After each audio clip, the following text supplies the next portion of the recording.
Kalau tersingkir awal lain cerita. Nubhan tak melatah kena EJEK tempat KE3GV12.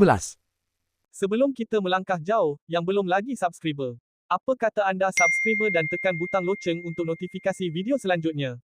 Program realiti Gegar Veganza musim ke-12 GV12 akhirnya melabuhkan tirai malam tadi. Tempat pertama dimenangi penyanyi Singapura, Iskandar Ismail. Diikuti kumpulan mendua di tempat kedua dan Nubhan di tempat ketiga. Kemenangan tempat ketiga Nubhan bagaimanapun menerima sindiran sinis daripada netizen yang mengejek padan muka.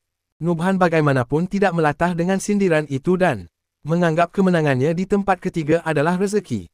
Memetik laporan utusan, penyanyi berusia 40 tahun ini menganggap segala yang diraih adalah bukti usahanya sepanjang 11 minggu bertanding. Bagi saya, nombor 3 bukan padan muka.